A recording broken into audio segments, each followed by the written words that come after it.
Difference. अब function की बात करें,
ठीक है। अब ये सिंपथैटिक और पैरासिम्पथैटिक के फंक्शंस हैं। हमने देखा था दोनों एक दूसरे के विपरीत काम करेंगे तभी होम्योस्टेसिस मेंटेन करेंगे।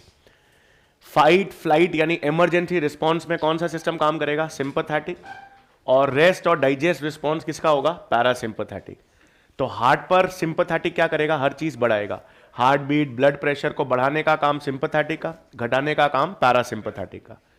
डाइजेस्टिव फंक्शंस यानी पेरिस्टालसिस है, सलाइवेशन है, डाइजेस्टिव जूसेस का सिक्रीशन है, कौन इनिबिट या कम करेगा? सिंपथैटिक। कौन बढ़ाएगा, उसको स्टिमुलेट करेगा? पैरासिम्पथैटिक। प्यूपिल को डायलेट कौन करता है? सिंपथैटिक। कॉन्स्ट्रिक्ट कौन करेगा? पैरासिम्पथैटिक। यूरिनरी ब्लैडर को रिलैक्स कौन करेगा? सिंपथैटिक। कॉन्स्ट्रिक्ट कौन करेगा? पैरासिम्पथैटिक।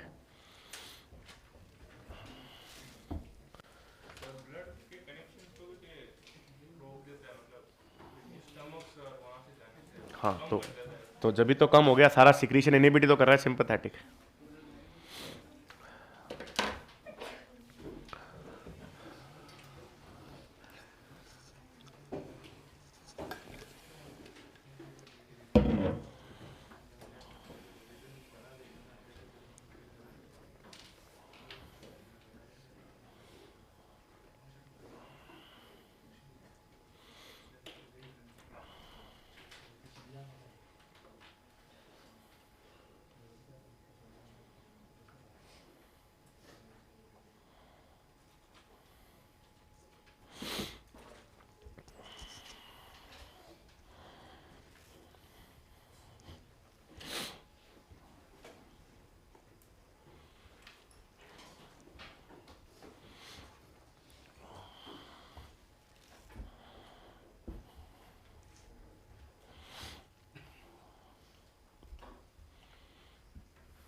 मतलब कंफ्यूज क्यों होगा? जैसे स्टिमुलस होगा उसके बेसिस पे काम करेगा वो, बिना स्टिमुलस के तो काम करेगा नहीं।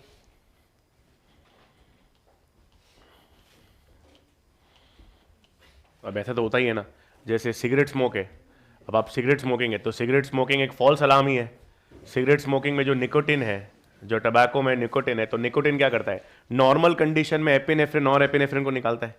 नॉर्मल कंडीशन में एपिनेफ्रिन या सिंपैथेटिक काम करेगा तो आपका blood pressure, heart beat, hypertension हो जाएगा ना, तो वो तो होता ही है। इसको फॉल्स अलार्म्स कहते हैं। हाँ, नहीं हॉरर मूवी देखो, अब वो अलग बात है, हॉरर मूवी में रोंगटे खड़े हो रहे हैं तो वो आपके पास फियर है ना, तो फियर आते ही फिर वो सिंपैथेटिक है।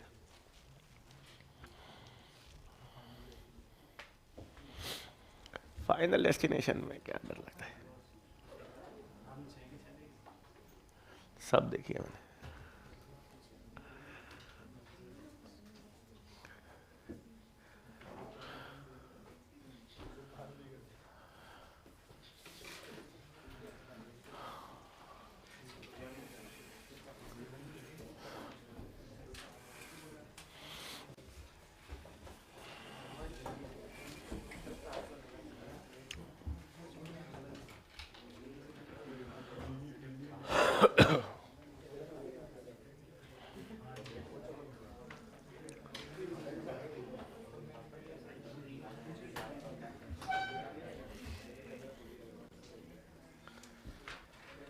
ठीक है भाई, फिर डिसऑर्डर्स ऑफ नर्वस सिस्टम।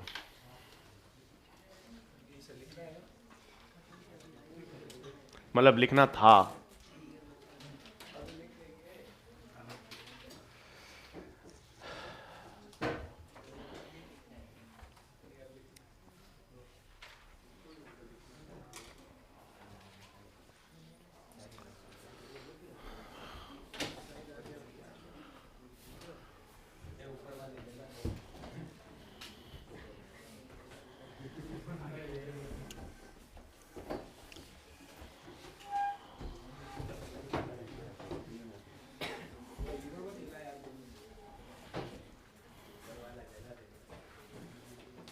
अगले पेज से लिखना। और क्या कर रहे हो आप, आराम से, आप ही का फोन था।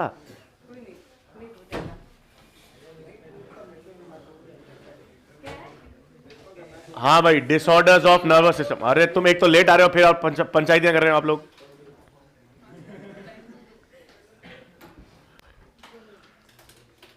अभी आखिरी में लिखना, डिसऑर्डर्स डाल देंगे हेडिंग।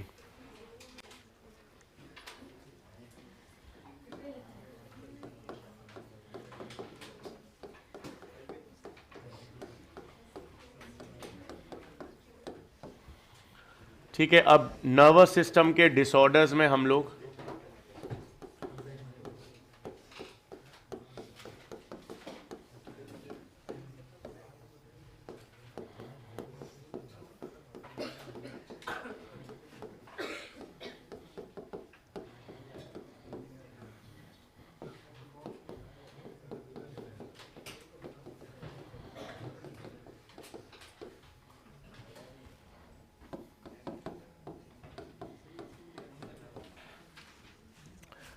ठीक है, अब नर्वस सिस्टम के डिसऑर्डर्स में हम मेनली 4 डिसऑर्डर्स देखेंगे। पहला होता है अल्जाइमर्स। देखो, जनरली नर्वस सिस्टम में बहुत कॉमन डिसऑर्डर्स कौन से होते हैं, न्यूरो डीजेनरेटिव। मतलब अगर किसी कारणवश न्यूरॉन समय से पहले नष्ट होने लग जाए, तो हमें पता है अगर एक बार न्यूरॉन्स नष्ट होने लग गए तो न्यूरॉन्स में डिवीजन की प्रॉपर्टी तो होती नहीं, नए न्यूरॉन्स वापस बन नहीं सकते। इसलिए ब्रेन या नर्वस सिस्टम में कॉमन डिसऑर्डर्स कौन से होते हैं, न्यूरो डीजेनरेटिव, जिसमें न्यूरॉन्स नष्ट होने लग जाते हैं। तो अल्जाइमर्स और पार्किंसंस दोनों ही कैसी बीमारियां हैं, न्यूरो डीजेनरेटिव। इसका मतलब इनमें समय से पहले क्या नष्ट होने लग जाते हैं, न्यूरॉन्स। अब न्यूरो डीजेनरेटिव डिसऑर्डर है, अल्जाइमर्स में इसके कारण किसकी कमी हो जाती है, एक तो एसिटाइल कोलिन न्यूरोट्रांसमीटर की कमी हो जाती है, और जो साइनेप्टिक कनेक्शंस होते हैं वहां पर कहते हैं टॉक्सिक अमोइलॉइड प्रोटीन्स इकट्ठे होने लग जाते हैं। तो ये प्रोटीन साइनेप्टिक कनेक्शंस पे जमा होने लग जाते हैं, तो क्या होने लगता है, मेमोरी लॉस। शुरुआत में मेमोरी लॉस से चालू होता है एमनीजिया, और धीरे धीरे, देखो एक टर्म होता है amnesia which is loss of memory, एक टर्म होता है डिमेंशिया। हाँ, कंप्लीट मतलब हम कहते हैं dementia is loss of personality. भाई एमनीजिया अगर आपको है तो आप नंबर्स भूल जाओगे, एड्रेस भूल जाओगे, लोगों के नाम भूल जाओगे। डिमेंशिया का मतलब है लॉस ऑफ पर्सनालिटी। आप ये भी भूल जाते हो कि ये पंखा है, हवा दे सकता है, ये बेंच है, इस पे बैठा जा सकता है। तो कंप्लीट लॉस ऑफ पर्सनैलिटी उसे कहते हैं डिमेंशिया। तो वो किसके सिम्टम्स होते हैं? अल्जाइमर्स के। तो अल्जाइमर्स में आपको याद क्या रखना है, किसकी डेफिशिएंसी हो जाएगी? एसिटाइल कोलिन की। और कौन से प्रोटीन्स साइनेप्टिक कनेक्शंस पे इकट्ठे हो जाते हैं? Amyloid proteins. पार्किंसंस भी न्यूरो डीजेनरेटिव डिसऑर्डर है। इसमें कौन से न्यूरोट्रांसमीटर की कमी होती है? डोपामीन। और इसमें बेसिकली कौन सा हिस्सा डैमेज हो जाता है? Basal ganglia. बेसल गैंग्लिया मैंने कहा था फिजिकल मूवमेंट्स को कंट्रोल करता है। तो पार्किंसंस में अभी झटके देता है चलते चलते, क्योंकि उसका कौन सा एरिया डैमेज हो जाता है? Basal ganglia. तो उसके फिजिकल मूवमेंट्स कोऑर्डिनेटेड नहीं होते, तो वो आपके पास किस में आएगा? पार्किंसंस में। मेनिंजाइटिस आसान है, अगर कोई इंफेक्शन हो जाए ब्रेन में, बैक्टीरियल या वायरल इंफेक्शन, तो जो क्रेनियल मेनिंजिस थी उनमें सूजन आ जाती है, इन्फ्लेमेशन ऑफ मेनिंजिस, उसे क्या कहेंगे? मेनिंजाइटिस। और हम कहते हैं ना स्ट्रोक आ गया। स्ट्रोक का मतलब है ब्रेन के किसी भी हिस्से में ब्लड फ्लो अगर कम हो जाए, तो ब्रेन के किसी भी हिस्से में ब्लड फ्लो कम हो जाएगा तो वो हिस्सा क्या हो जाएगा? डैमेज। उसे हम क्या कहेंगे? स्ट्रोक। तो अगर सेरिब्रम के फ्रंटल लोब में स्ट्रोक आता है तो पैरालिसिस। फ्रंटल लोब क्या है? मोटर एरिया है, उसमें डैमेज हो गया तो इंफॉर्मेशन स्केलेटल मसल्स तक नहीं पहुंचेगी, पैरालिसिस हो जाता है। लिखेंगे। हाँ, हीमोराज इज ब्लीडिंग। हीमोराज का मतलब है इंटरनल ब्लीडिंग। कोई फट गई, कोई ब्लड वेसल है ब्रेन का, वो फट गया तो ब्लीडिंग चालू हो जाएगी, हीमोराज। उसका इंजरी और हाइपरटेंशन दो कॉमन कॉजेस हैं। और स्ट्रेस साइलेंट किलर होता है, स्ट्रेस वो भी होता है।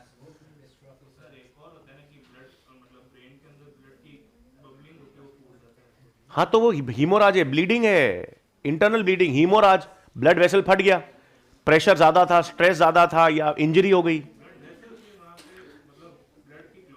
हाँ, तो वो होगा तो ब्लड वेसल में ही फटेगा ना, फटेगा तो जो ब्लड सप्लाई ब्रेन पे जा रही है उसमें ही फटेगा ना। पार्किंसंस में है न्यूरॉन्स नष्ट हो रहे, वो एक तो बेसल गैंग्लिया के न्यूरॉन्स नष्ट हो जाते हैं और डोपामीन की कमी हो जाती है। इसका ट्रीटमेंट है, इस पे इंजेक्शंस देते हैं एल डोपा के। एल डोपा प्रिकर्सर होता है डोपामीन का, आगे चलकर बनाता है। बट अगेन, जितने भी ब्रेन डिसऑर्डर्स है न्यूरो डिजेनरेटिव, उनका एक ही ट्रीटमेंट है, मतलब hypothetically speaking, stem cell therapy. लेकिन स्टेम सेल थेरेपी दुनिया में बहुत जगह बैन है। इंडिया में स्टेम सेल थेरेपी बैन है, अमेरिका में बैन है, embryonic stem cell therapy ban है। इनर सेल मास पढ़ा था आपने? इनर सेल, जो एम्ब्रियो का इनर सेल मास होता है वही स्टेम सेल्स का सोर्स होता है, एम्ब्रियोनिक स्टेम सेल। मतलब उन एम्ब्रियोनिक सेल्स के पास पोटेंशियल है शरीर का कोई भी ऑर्गन बनाने का। उनको आप अगर सही तरह से कल्चर करो तो उसे लिवर बना सकते हो, हार्ट बना सकते हो, ब्रेन बना सकते हो। तो दुनिया में जितने भी मसल्स के डीजेनरेटिव डिसऑर्डर्स हैं, न्यूरॉन्स के डीजेनरेटिव डिसऑर्डर्स हैं, पोटेंशियली साइंटिस्ट का मानना है कि उनका ट्रीटमेंट स्टेम सेल्स है। लेकिन जब जहां पे धर्म बीच में आ जाता है, अब रिलीजन आ गया। अमेरिका में जब एम्ब्रियोनिक स्टेम सेल्स पे रिसर्च चल रही थी तो वैटिकन आ गए बाहर, सारे पोप सब बाहर आ गए कि आप ऐसा नहीं कर सकते। मतलब जब आप स्टेम सेल्स थेरेपी कर रहे हो, एम्ब्रियोनिक स्टेम सेल थेरेपी, इसका मतलब वो बच्चा पैदा नहीं होगा। तो धर्म आ गया कि आप नई जान को मार कर और पुरानी रक्षा नहीं कर सकते, फलाना डीम का जो। और जब धर्म बीच में आ जाता है तो फिर कोई भी कुछ नहीं बोल सकता। यूम्बिलिकल कॉर्ड कह रहे हो आप?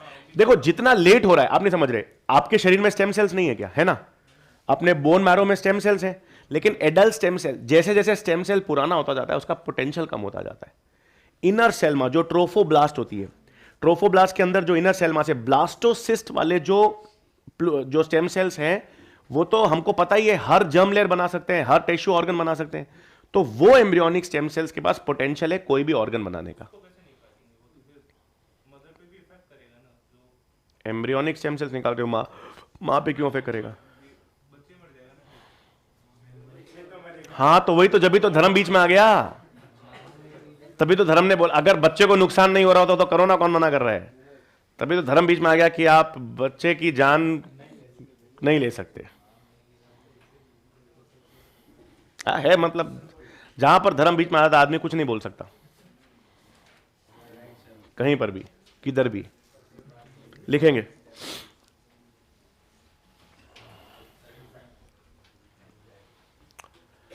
तो डिसऑर्डर्स ऑफ नर्वस सिस्टम में पहला Alzheimer's, neuro degenerative disorder,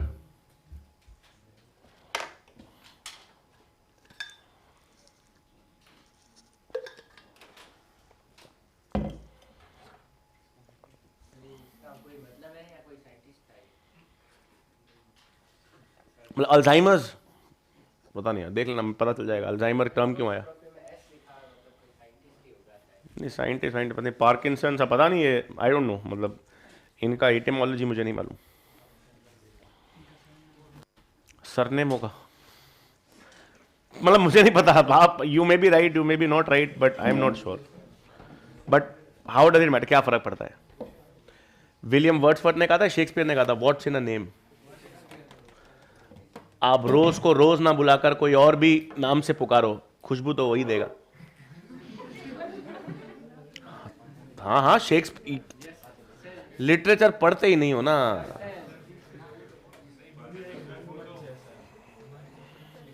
Shakespeare.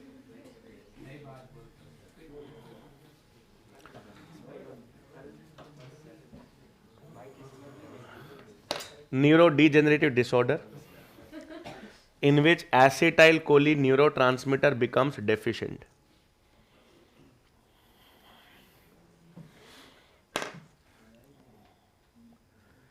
Neurodegenerative disorder in which acetylcholine neurotransmitter becomes deficient.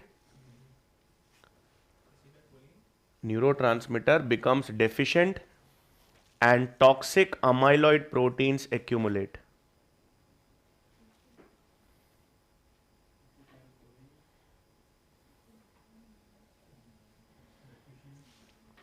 And toxic amyloid proteins accumulate.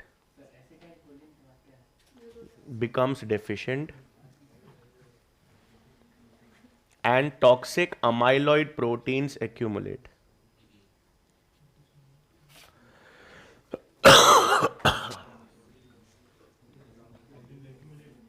Now accumulate. Next, Parkinson's disease.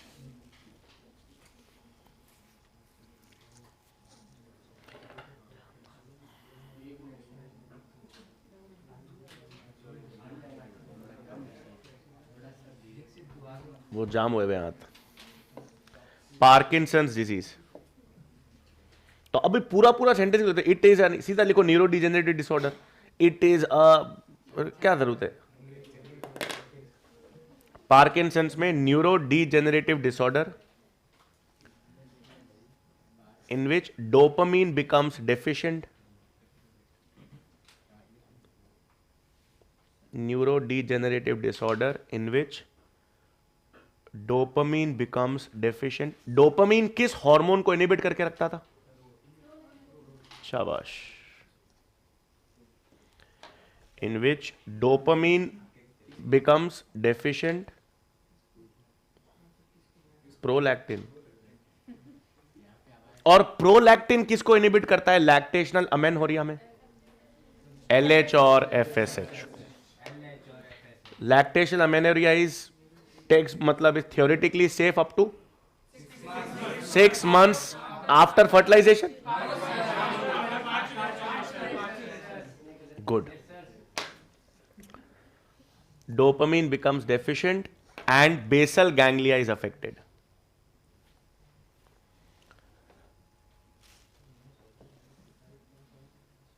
And basal ganglia is affected.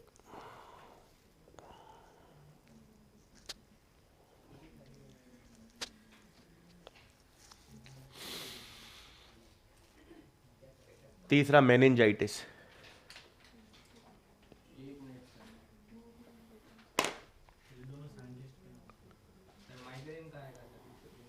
Migraine नहीं पड़ता।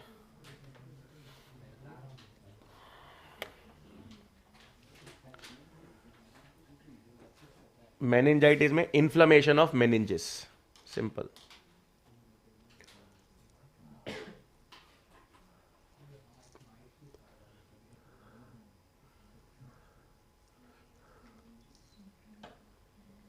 Inflammation of meninges, meningitis.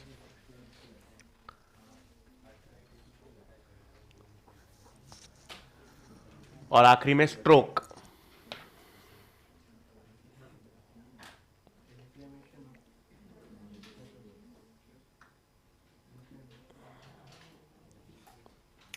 Stroke, it is a condition in which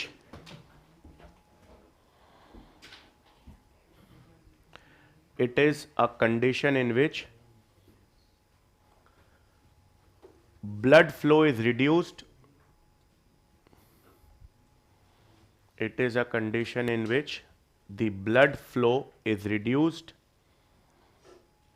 to a particular part of brain. Blood flow is reduced to a particular part of brain.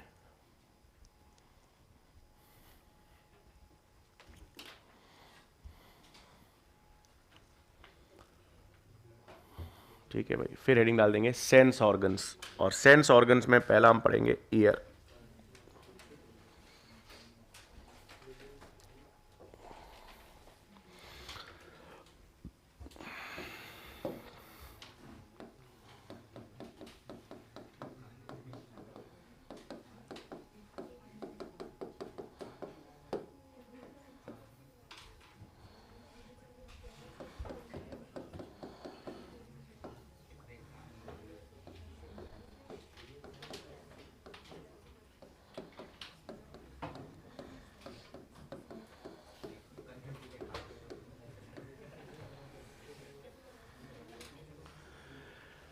ठीक है, अब याद रखना year को हम कहते हैं स्टैटो एकॉस्टिक ऑर्गन। स्टैटो एकॉस्टिक का मतलब इसका प्राइमरी काम क्या होता है, और इसका दूसरा काम क्या होता है, हियरिंग। याद रखना ये न तो खुद सुनता है और ना खुद बैलेंस करता है, ये केवल सेंस ऑर्गन है। केवल बैलेंस की सूचना और सुनने की इंफॉर्मेशन ब्रेन तक पहुंचाता है। बैलेंसिंग सेरिबेलम करता है और हियरिंग का काम या हियरिंग का एनालिसिस सेरिब्रल कॉर्टेक्स का टेम्पोरल लोब करता है। ठीक है ना, मतलब ये सिर्फ एक सेंस ऑर्गन है। बैलेंस की इंफॉर्मेशन, जब आप हेड मूव करते हो, हेड टिल्ट करते हो, तो जो बैलेंस की सूचना है वो कानों से होते हुए कहां जाती है, ब्रेन तक। तो इसका प्राइमरी काम बैलेंसिंग इंफॉर्मेशन भेजना है और इसका सेकेंडरी काम क्या है, हियरिंग इंफॉर्मेशन ब्रेन तक भेजना है। अब वो होगा जो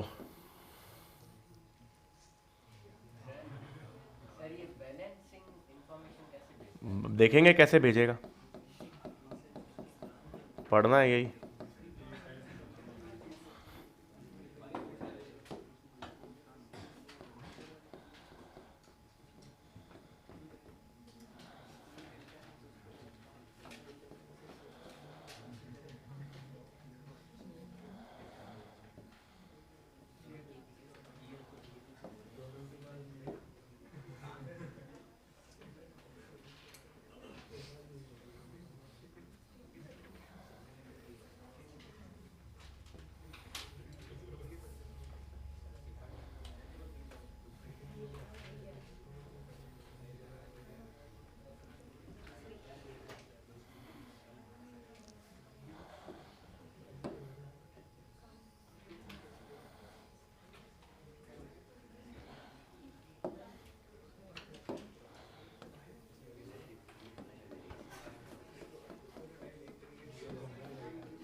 जैसा आप देख सकते हैं ये कान जैसा बिल्कुल नहीं है।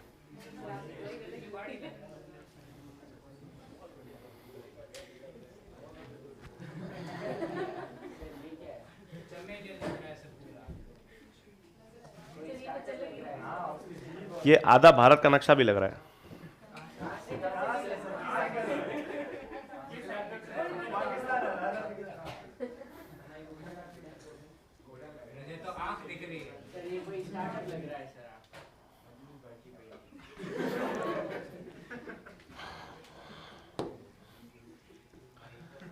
ये घास खाते हुए घोड़े की तस्वीर है। वो जोक सुना है आपने कि इसमें घास कहाँ है, कि सर वो तो घोड़ा खा गया।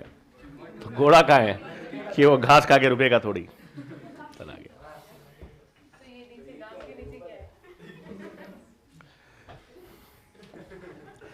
सब्र रखिए आप।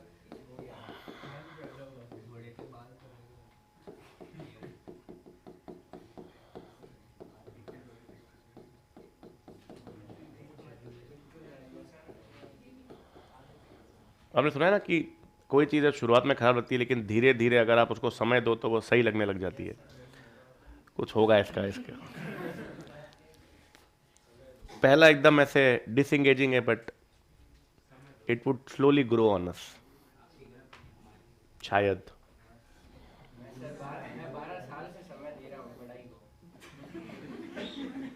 बिल्कुल गलत, ये आपका कथन ही सही नहीं है। ईमानदारी से बताइए, आप 12 साल से समय दे रहे हैं? मैं नहीं, क्योंकि अगर उसमें ईमानदारी की कमी थी, मतलब वैसे आपके कैरेक्टर में ईमानदारी नहीं, वो मैं मतलब एकेडमिकली ईमानदारी में कमी रही होगी।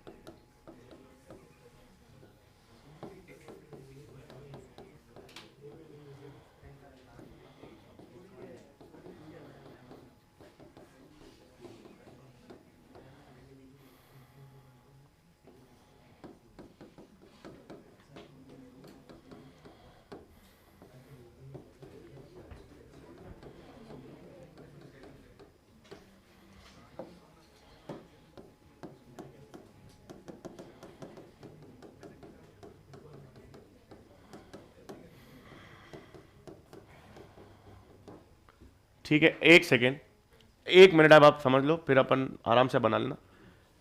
ईयर को अपन ने 3 हिस्सों में डिवाइड किया है, 3 हिस्से होते हैं। मैंने एक हल्की सी गलती कर दी है, इसको ब्लू बनाना था।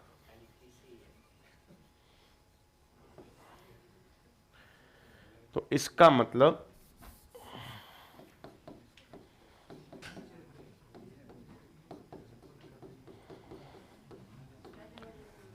ये नहीं, मैंने सिर्फ ब्लू किया है ताकि आपको डिफरेंशिएट कर सकें। एक्सटर्नल ईयर ब्लैक में, मिडिल ईयर ब्लू में और इंटरनल ईयर रेड में। तो हम कान को 3 हिस्सों में डिवाइड कर सकते हैं, external ear, middle year, internal ear. External ear में कौन कौन से हिस्से आते हैं? 2, ईयर पिने, नीला नहीं ना,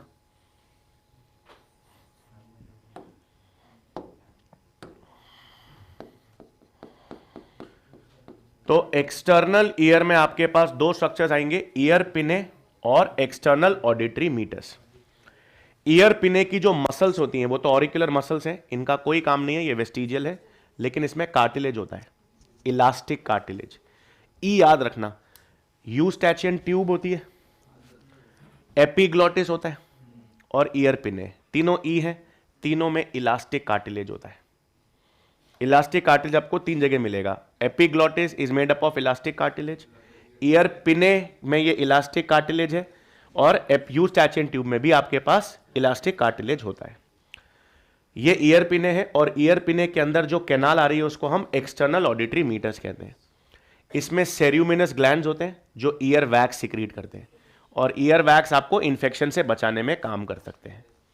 तो external ear is composed of year पिने, एक्सटर्नल ऑडिटरी मीटर्स। इसमें कार्टिलेज कौन सी होगी? Elastic cartilage. और एक्सटर्नल ऑडिटरी मीटर्स में आपको क्या मिलेगा? सेरियोमिनस ग्लैंड्स जो ईयर वैक्स सिक्रीट करेंगे। ईयर, एक्सटर्नल ईयर का कुछ काम नहीं होता, साउंड वेव्स को कलेक्ट करके कहां की ओर भेजना है? Middle ear. तो मिडिल ईयर की शुरुआत कहां से होती है? जहां से कान का पर्दा चालू होता है, और कान का पर्दा यानी ईयर ड्रम। तो middle ear begins from tympanum या ईयर ड्रम। तो जहां से कान का पर्दा या टिम्पैनम चालू होता है उसे हम कहते हैं मिडिल ईयर। अब मिडिल ईयर एक खोखली कैविटी है, एयर फिल्ड कैविटी। देखो, मिडिल ईयर भी एक कैविटी है, इंटरनल ईयर भी एक कैविटी है। एनसीईआरटी में साफ दे रखा है, middle ear air filled cavity होती है, internal ear fluid filled cavity होती है। Middle ear air filled cavity है, और शुरुआत कहां से होगी? टिम्पैनम से। 3 चीजें हैं मिडिल ईयर में, हड्डियां, ईयर ऑसिकल्स, 2 तरह की मसल्स होंगी, और एक यूस्टैचियन ट्यूब होगी। Middle ear begins from tympanum and it will have 3 structures. 3 हड्डियां हैं, मेलियस, इनकस, स्टेपीज, मिस, इसी सीक्वेंस में याद रखना है, चेन लाइक मैनर में अरेंज होती है, एनसीईआरटी में दे रखा है। 2 तरह की मसल्स होंगी, टेंसर टिम्पैनी और स्टेपीडियस। सबसे छोटी हड्डी भी ईयर में होती है, सबसे छोटी मसल भी बोन ईयर में होती है। सबसे छोटी हड्डी स्टेपीज, सबसे छोटी मसल स्टेपिडियस, दोनों मिडिल ईयर में मिलेगी। फिर एक यूस्टैचियन ट्यूब है। यूस्टैचियन ट्यूब नॉर्मली बंद रहती है, फेरिंग्स में खुलती है, पर नॉर्मली ये बंद रहती है।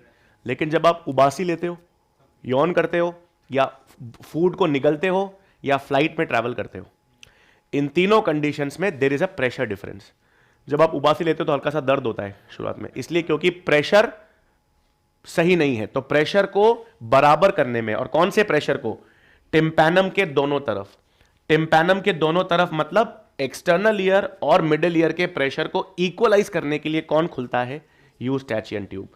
Generally it remains close, it opens during swallowing, yawning, या जब आप फ्लाइट में ट्रैवल कर रहे हो तो ये खुल जाती है और टिम्पैनम के दोनों तरफ प्रेशर को इक्वलाइज करती है।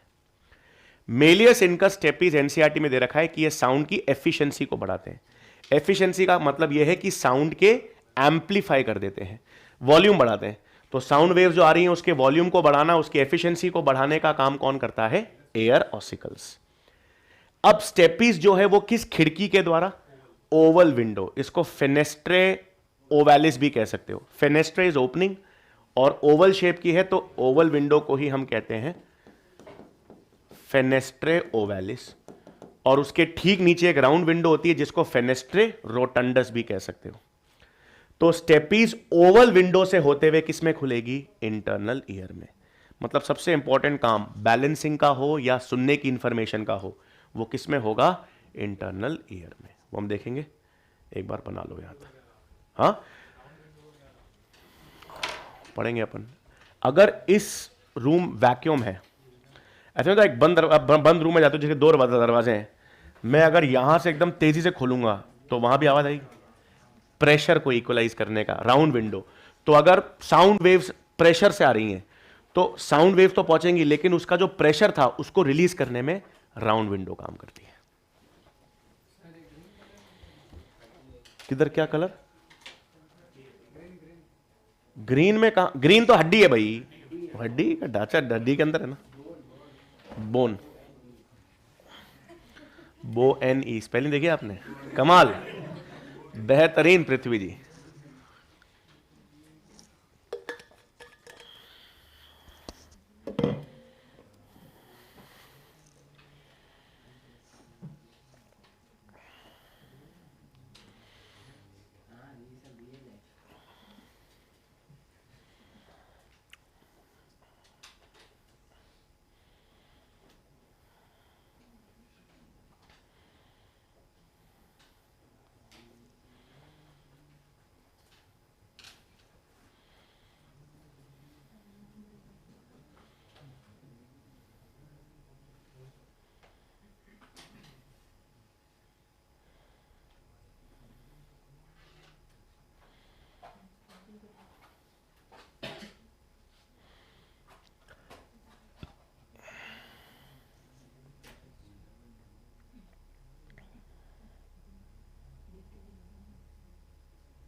बन गया?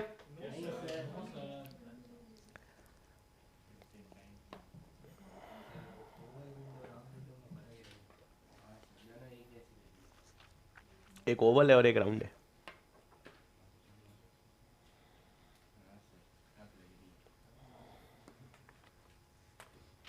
अगर आप गोल को ऊपर और नीचे से थोड़ा सा पिचकाओ तो ओवल बन जाएगा। तो एलिप्स मतलब राउंड को एलिप्स कन्वर्ट होने में वाया ओवल ही होगा। Round, Oval, ellipse. Round Oval के बिना एलिप्स नहीं बन पाएगा।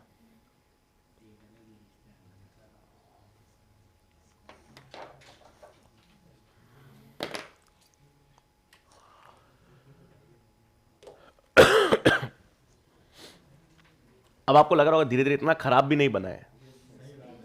मैंने कहा ना स्लो।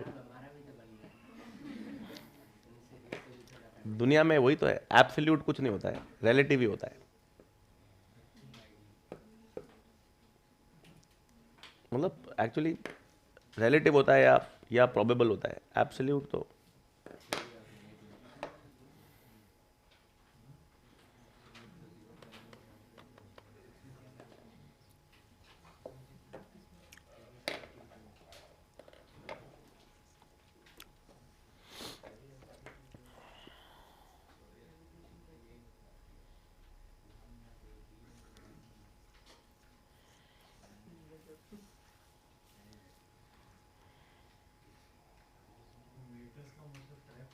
किसका?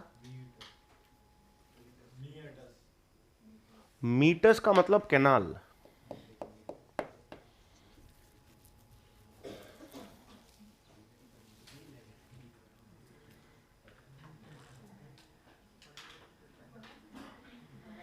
अब तो बन गया होगा यार, लिखे है। ये आपने तो इतना बड़ा कान बनाया, इसमें तो प्लॉट वॉट आदमी खरीद सकता है, रह सकते हैं यहाँ पे। कानपुर बनाया हमने, बढ़िया बनाया।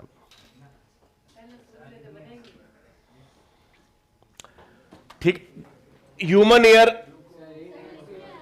ई। आप मेरे को बताओ, आप लिफ्ट से क्यों आए आज, या आप रोज लिफ्ट से आते हो? क्यों?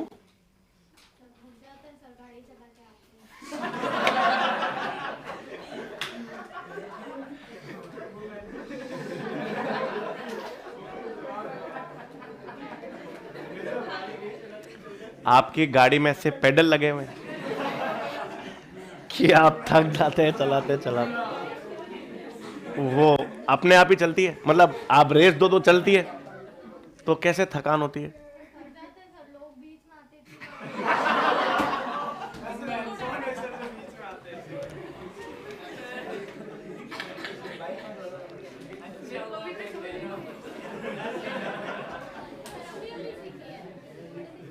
अच्छा, अभी अभी चलाना सीखे हैं आप?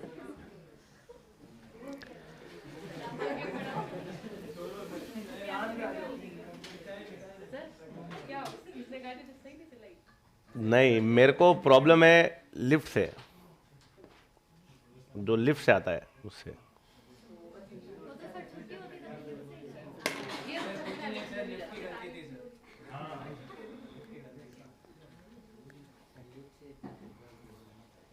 Always take the stairs.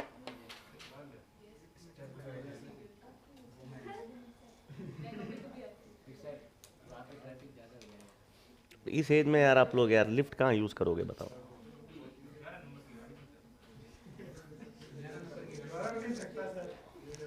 गौरव भी सीढ़ियों से आता होगा। गौरव सीढ़ियों से आते हैं, गुड। और कौन लिफ्ट यूज करता है? अब तो कर भी रहा होगा, हाथ नहीं उठाएगा। गलत।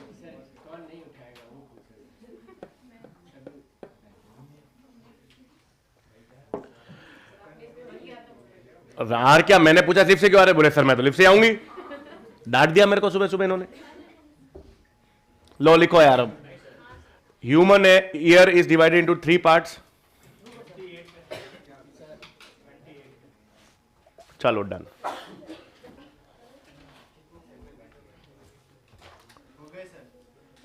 Okay, human ear is divided into 3 parts.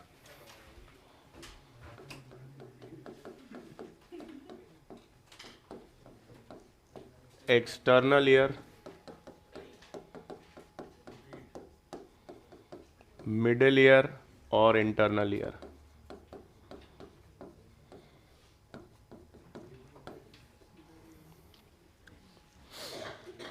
सबसे पहले अपन देखेंगे एक्सटर्नल ईयर।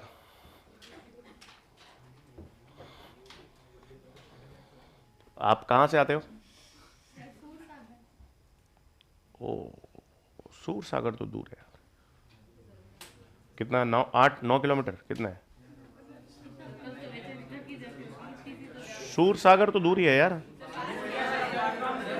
पास में कहां है सूर सागर यार? अच्छा, मतलब पत्थर फेंको तो पहुंच जाएगा सूर सागर तक। कौन सा सूर सागर भाई? दो।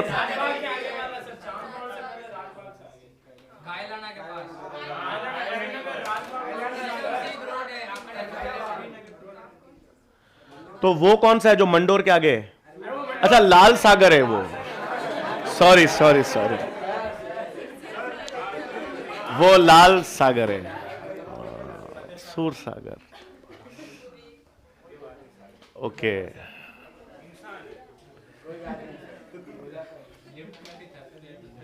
External ear.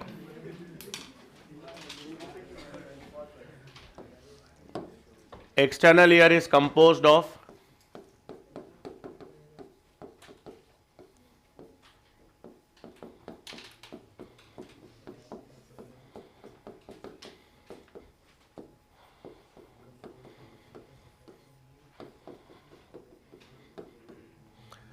the external ear is composed of ear pinnae,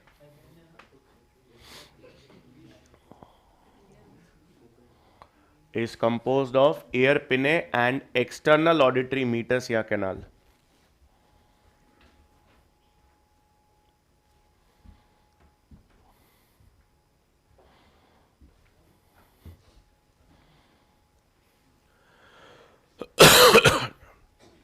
And external auditory meatus or canal.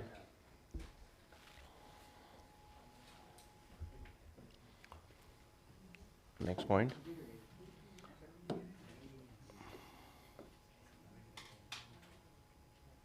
Ear pinnae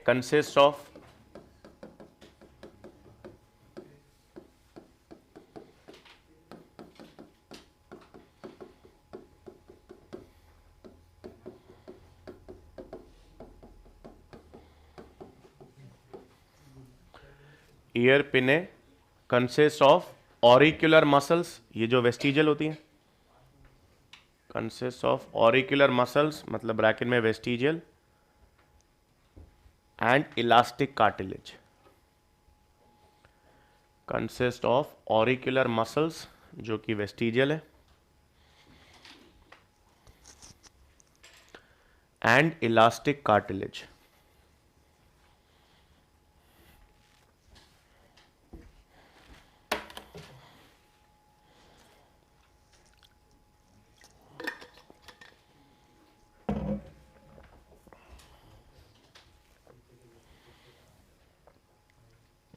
Next point, the external auditory canal या external auditory meatus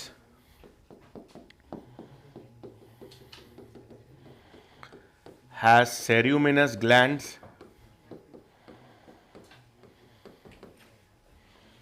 the external auditory meatus या canal has ceruminous glands which secrete earwax.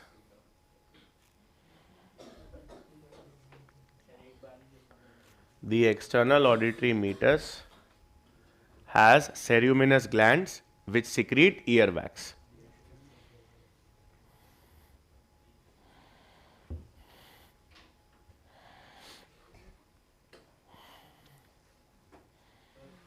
हाँ, पहले तो कुछ नहीं था, sound waves को collect करना। हाथी के कान बड़े होते हैं, ईयर पिन बड़े बड़े होते हैं, वो हिलाते हैं, इसका मतलब साउंड वेव्स को आसानी से कलेक्ट कर सकें। अपने जरूरत नहीं। अपना इंटरनल ईयर और मिडिल इतना एफिशिएंट है कि इसलिए ईयर पीने की ज़रूरत नहीं है। हाँ, लेकिन कान का एक और रोल भी है, कान ना हो हम जैसे लोगों के पास तो हम अंधे भी हो जाए, अंधे हो सकते हैं। चश्मा कैसे लगे?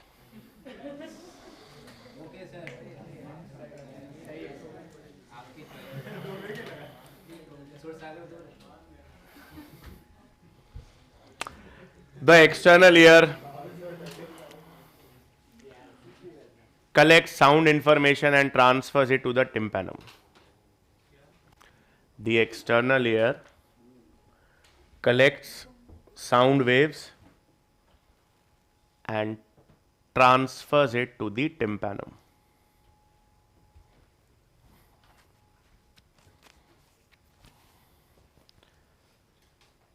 ये आपका पेन भी थक गया है। नहीं, पेन है क्या भाई किसी के पास एक्स्ट्रा? एक और है आपके पास? ओके।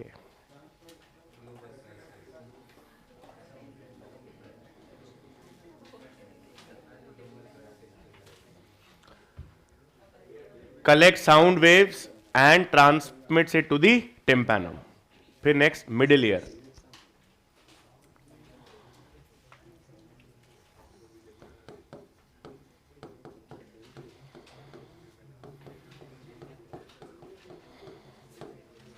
ठीक है, मिडिल में लिखेंगे पहला टिम्पैनम और ear drum marks the beginning of middle ear.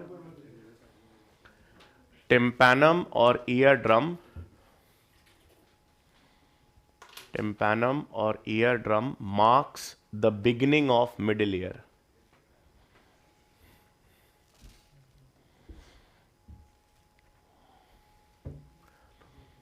Tympanum और ear drum marks the beginning of middle year.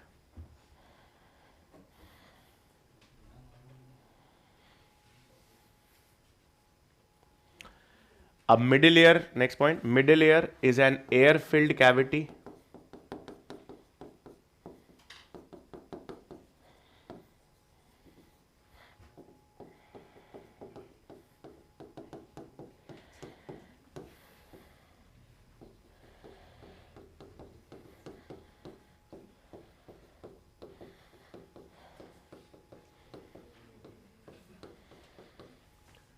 middle ear is an air-filled cavity comprising of 3 ear ossicles,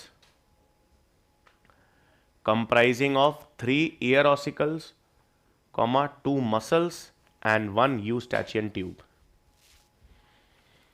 Middle ear is an air-filled cavity comprising of 3 ear ossicles, 2 muscles and 1 eustachian tube. क्या यू मतलब एक कान में तो एक ही होगी?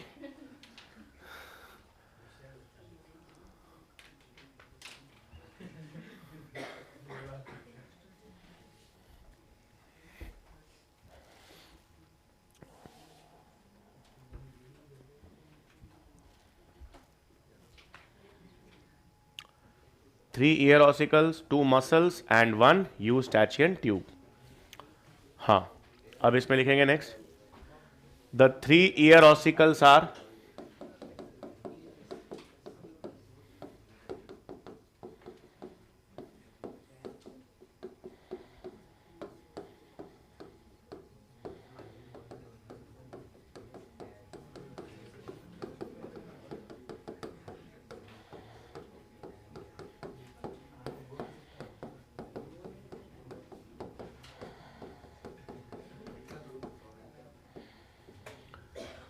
तीन ईयर ऑसिकल्स होते हैं, मेलियस, इनकस, स्टेपीज। तीनों का शेप इंपॉर्टेंट है। मेलियस हथौड़े जैसा होती है, anvil, incus anvil shape. Anvil कैसा होता है?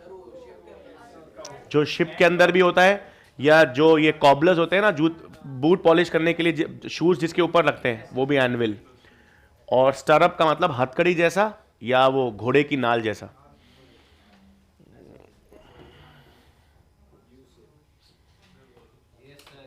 ये आपके पास स्टरअप शेप्ड या स्टेपीज का, तो ये 3 शेप तो लिख लेंगे। The 3 ear ossicles are malleus, इनका, स्टेपीज, ब्रैकेट में इनके शेप हैं, arranged in a chain like manner.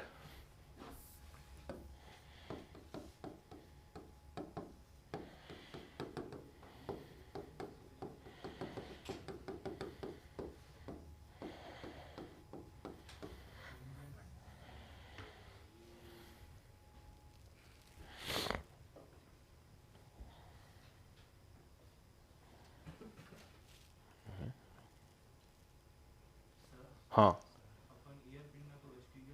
Year pinna को वेस्टिजियल कह रहे, ईयर पिने की ऑरिकुलर मसल्स को वेस्टिजियल कह रहे हो। इलास्टिक कार्टिलेज वेस्टिजियल नहीं है, सपोर्ट के लिए जरूरी है। ये सिर्फ ये मसल ये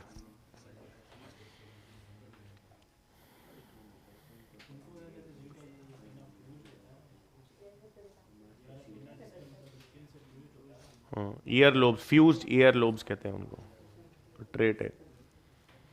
हाँ, फिर लिख लेंगे these ear ossicles amplify the sound, these ear ossicles amplify the sound and increases its efficiency. Ear ossicles amplify the sound and increases its efficiency.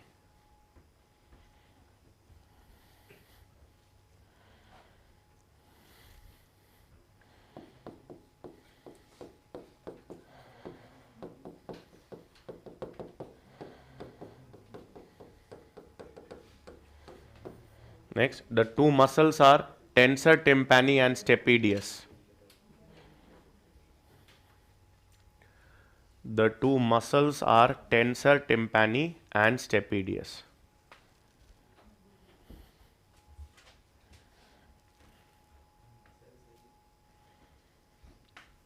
The two muscles are tensor tympani and stapedius.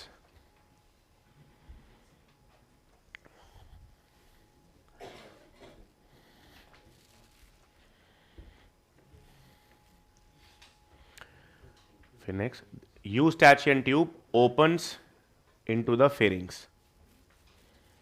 Eustachian tube opens into the pharynx.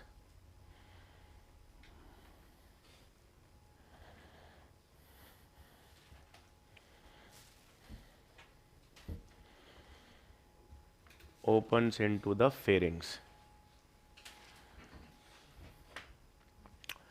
फिर यहां पे एक note लिख लेंगे,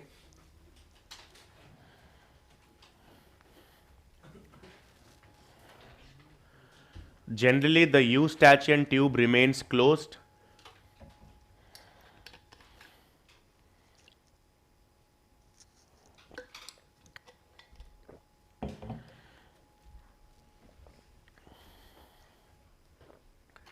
generally the eustachian tube remains closed, but during yawning or swallowing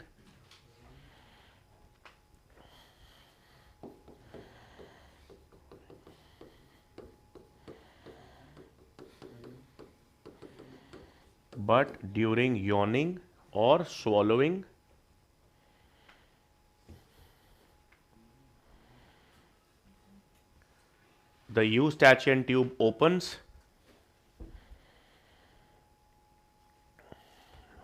or swallowing, eustachian tube opens and equalizes the pressure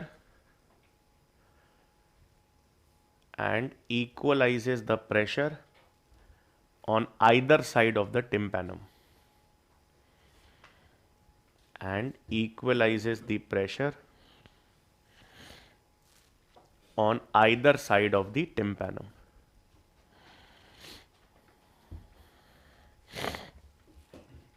Either side of the tympanum. और next point, फिर finally, the stapes opens into the internal ear. The stapes opens into the internal ear through the oval window.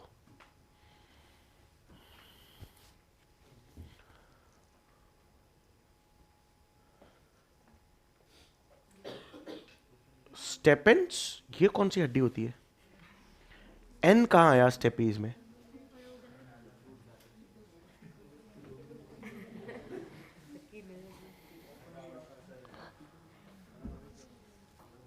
The stapes opens into the internal ear through the oval window.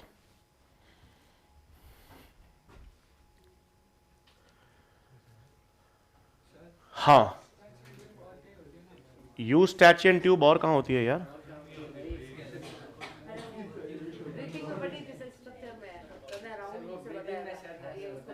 हाँ तो वो खुलती तो pharynx में ही है कान से, ये pharynx में खुलती है।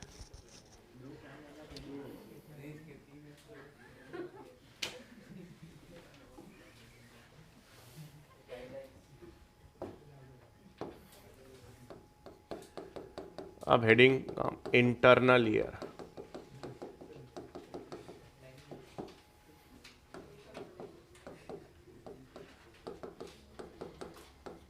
इंटरनल ईयर को लेब्रिंथ भी कहते हैं। लेब्रिंथ का मतलब भूल भुलैया, एक के अंदर एक और स्ट्रक्चर, एक और के अंदर।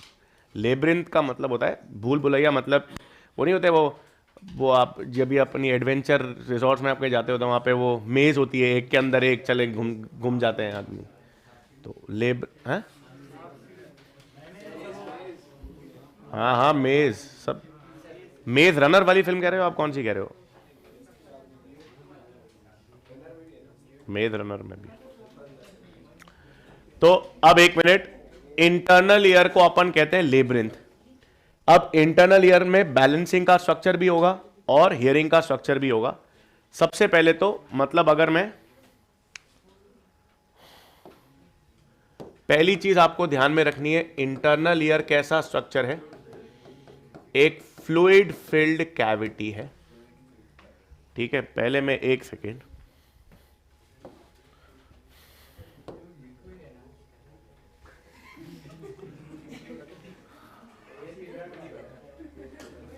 लेकिन there are different, slight different liquid और फ्लूइड में। थोड़ा गाढ़ा लिक्विड फ्लूइड, सेमी विस्कस, नहीं jelly is more viscous, jelly से कम।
अब 1 मिनट सिर्फ समझाने के लिए है ये।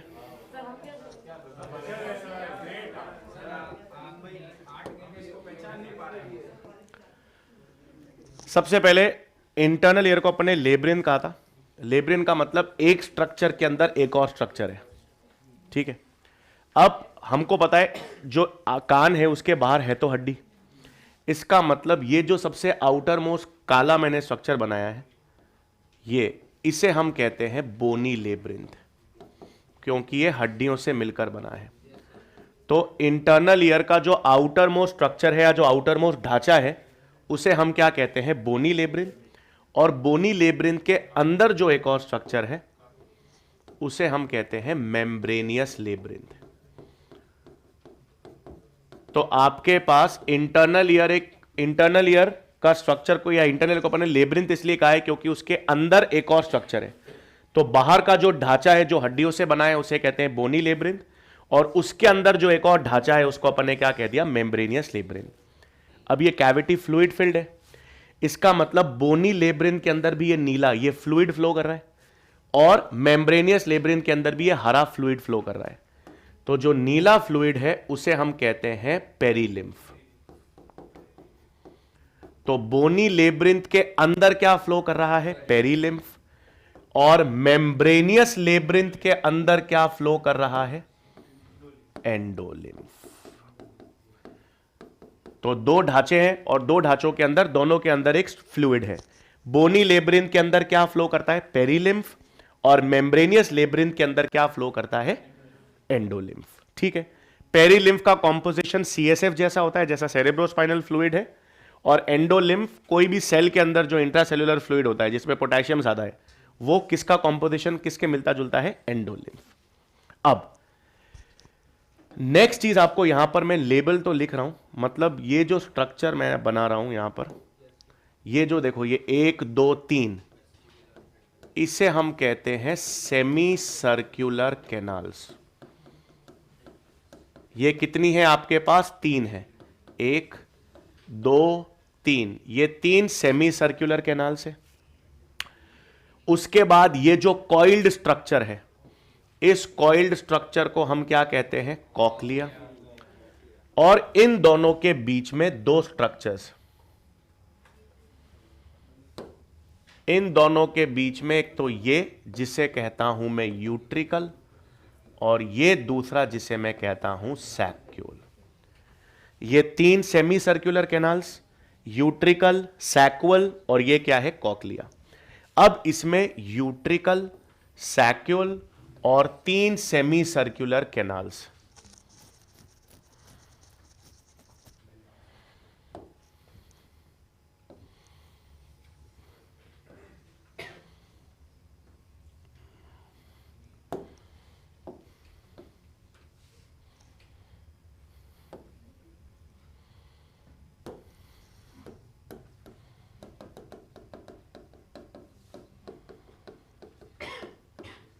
Semi circular canals, utricle, saccule, इन तीनों को मिलाकर क्या कहा जाता है,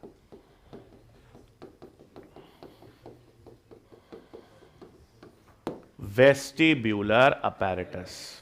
मतलब पहले आपको ये सिर्फ समझना है ये है क्या, काम तो आसान हो जाएगा। तो आपके पास ये इंटरनल ईयर है, इंटरनल ईयर आपको पता है लेब्रिंथ क्यों है, क्योंकि एक ढांचा है उसके अंदर एक और ढांचा है। बाहर वाले ढांचे को क्योंकि हड्डियों से बना है क्या नाम दे दिया, बोनी लेब्रिंथ। अंदर वाले ढांचे को कह दिया मेम्ब्रेनियस लेब्रिंथ। जो बोनी लेब्रिंथ है उसके अंदर कौन सा फ्लूइड होगा, पेरीलिम्फ, और जो मेम्ब्रेनियस लेब्रिंथ है उसके अंदर कौन सा फ्लूइड होगा, एंडोलिम्फ। ये आपके पास सिस्टम हो गया, ये तो ढांचा। अब हमें पता है कि भाई एक सिस्टम तो इंटरनल ईयर का बैलेंसिंग में काम करेगा, एक सुनने में काम करेगा। जो सुनने में काम करेगा वो कॉइल ट्यूब है जिसे कहते हैं cochlea. Cochlea is concerned with hearing. और उसके अलावा 3 structures, semi circular canal, utricle और सैक्वल। सेमी सर्क्यूलर कैनाल, यूट्रिकल, सैक्वल, ये तीनों बैलेंसिंग से संबंधित हैं। कलेक्टिवली इनको क्या कहेंगे, वेस्टिब्यूलर अपैरेटस। इससे एक और स्ट्रक्चर आपको पास क्लियर हो गया। सेमी सर्क्यूलर कैनाल्स और कॉक्लिया तो बोनी लेब्रिंथ का हिस्सा है, और यूट्रिकल और सैक्वल मेम्ब्रेनियस लेब्रिंथ का हिस्सा है। एक और चीज अब मैं बता दें, देखो आप सेमी सर्कुलर कैनाल्स और कॉकलिया बोनी लेब्रिंथ में है, और यूट्रिकल और सैक्वल मेम्ब्रेनियस लेब्रिंथ में है। यूट्रिकल किसके नजदीक है? Semi circular canal. सैक्वल किससे नजदीक है? कॉकलिया से। तो अब एक मिनट सिर्फ फिर आप बना लेना। अब मैंने ये जो फ्लूइड फिल्ड कैविटी है इसको फंक्शन के या स्ट्रक्चर या फंक्शन के बेसिस पे दो हिस्सों में डिवाइड कर दिया। किस हिस्सों में डिवाइड कर दिया?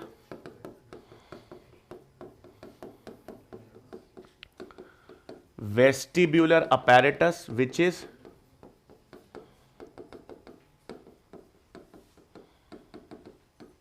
concerned with balancing, और cochlea which is concerned with hearing. Vestibular apparatus में आपको क्या क्या मिलेगा? 3 सेमी सर्क्यूलर कैनाल्स, यूट्रिकल और सैक्वल, और कॉकलिया में हम आगे पढ़ेंगे ऑर्गन ऑफ कॉर्टाई। तो वो सुनने से संबंधित है, ये बैलेंसिंग से संबंधित है। पहले ये बना लो फिर वो बना लेना।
क्या हुआ?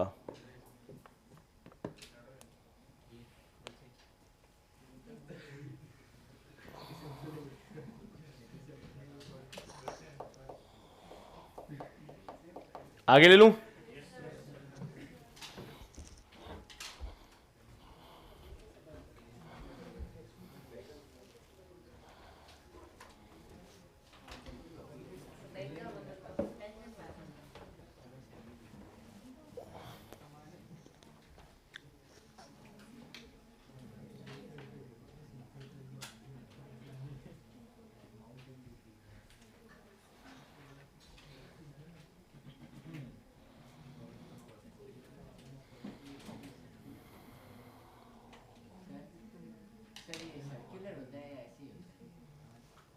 मतलब मोर और लेस ये ढांचा मतलब बहुत अलग नहीं है, बट ऐसा थोड़ी इंटरनली इसी तरह से है।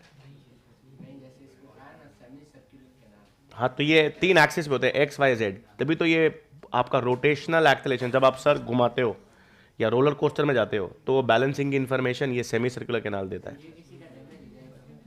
तो डैमेज हो जाएगा तो बैलेंस की चक्कर वक्कर फिर मतलब बहुत दूसरा बहुत प्रॉब्लम हो सकता है, क्योंकि फिर इन्फॉर्मेशन नहीं पहुंचेगी सेरिबल। जब आप ये हेड का रोटेशन होता है ना, हेड के रोटेशन में जो बैलेंसिंग इन्फॉर्मेशन है वो ये सेमी सर्कुलर कैनाल्स पहुंचाते हैं।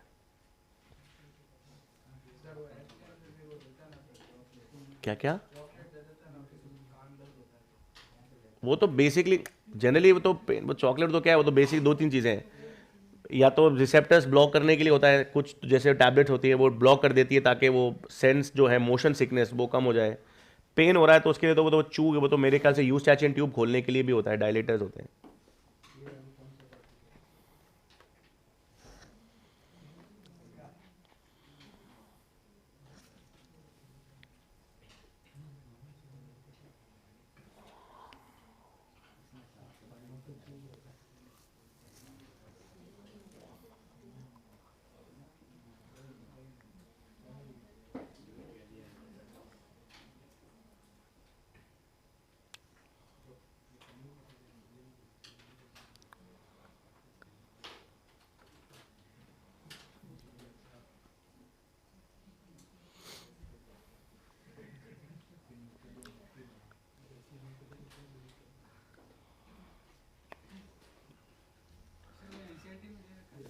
ये वाला नहीं दे रखा, लेकिन ये सारे टर्म्स तो ही हैं, मेम्ब्रेनियस, ये सारे टर्म्स तो ही हैं।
यूट्रिकल से नीचे वाला,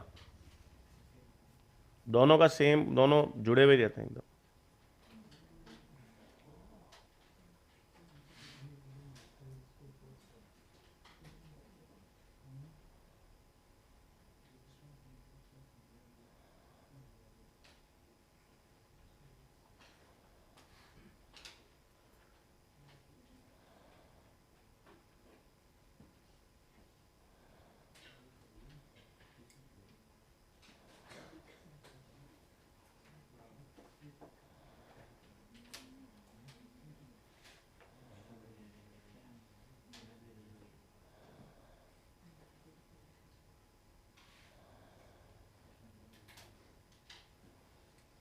बन गया?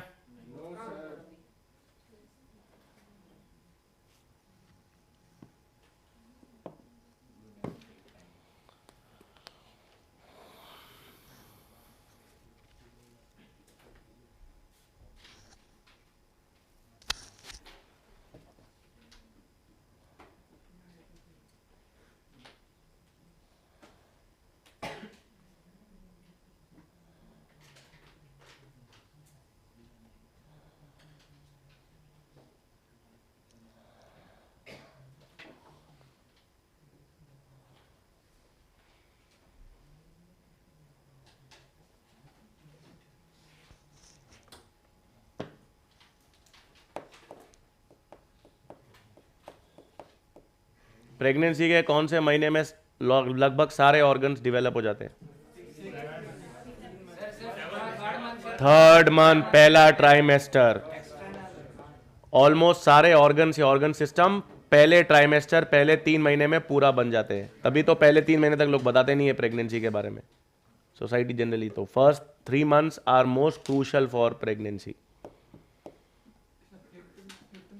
5th month में मूवमेंट और सर पे बाल, 6ठे महीने में शरीर पे बाल और शरीर पे बाल।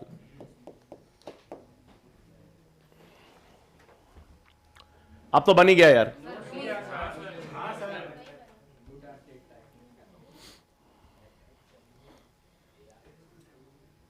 हाय हाय हाय, क्या सूंड बनाई आपने।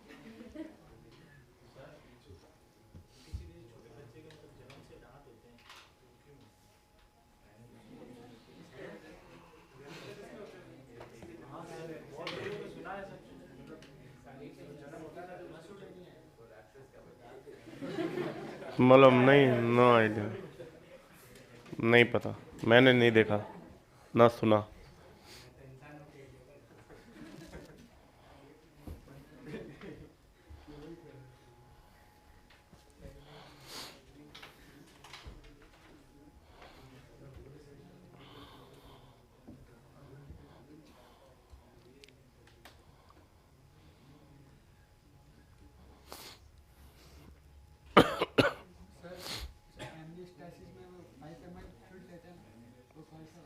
एमनियोटिक फ्लूइड जो एम्ब्रियो को सराउंड कर रहा होता है, उस एमनियोटिक फ्लूइड में एम्ब्रियो या फीटस के स्किन सेल्स होते हैं।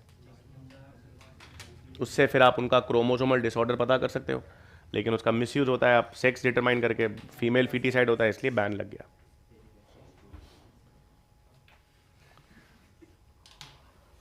बहुत ज़्यादा नहीं कर रहा, उनसे माफ़ी मांगे, आप मुझसे क्यों मांग रहे हो।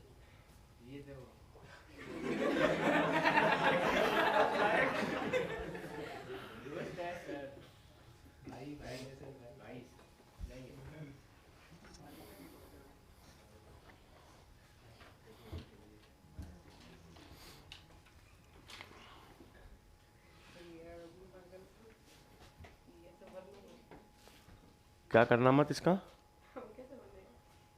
अरे बस अब जितना बनना ही नहीं, अब एक चैप्टर मूवमेंट लोकोमोशन में भी बस लास्ट एक ही चैप्टर है जिसमें थोड़े ये ऐसे आपको ऐसे डरावने भयावह चित्र से आपका सामना होगा, फिर तो क्लासिफिकेशन है यार, फिर तो क्या है।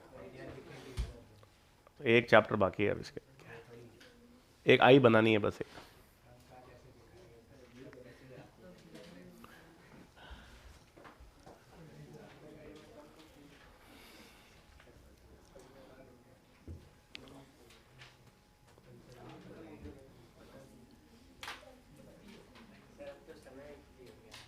हाँ तो जब भी तो मैं आगे फिर क्या, 2 पॉइंट लिख लो बस इसमें यार। एक्सटर्नल ईयर में, एक्सटर्नल ईयर में,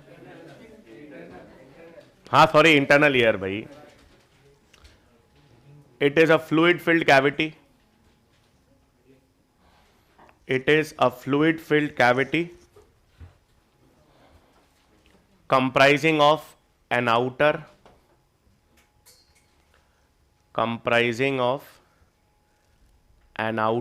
bony labyrinth, comprising of an outer bony labyrinth and inner membranous labyrinth. Outer bony labyrinth and inner membranous labyrinth. Next point, perilymph flows within the bony labyrinth. Perilymph flows within the bony labyrinth and endolymph flows within the membranous labyrinth. Endolymph flows within the membranous labyrinth.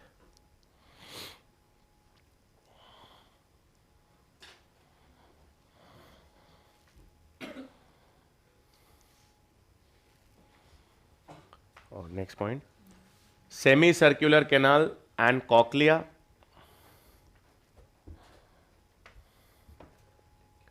Semicircular canal and cochlea are parts of bony labyrinth.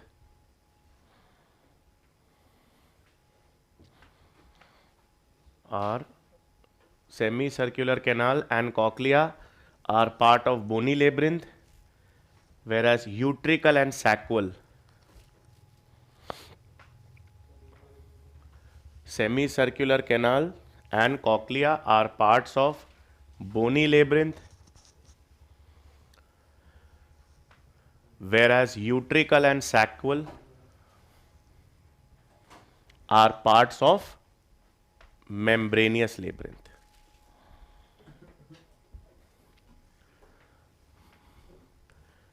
Are parts of membranous labyrinth.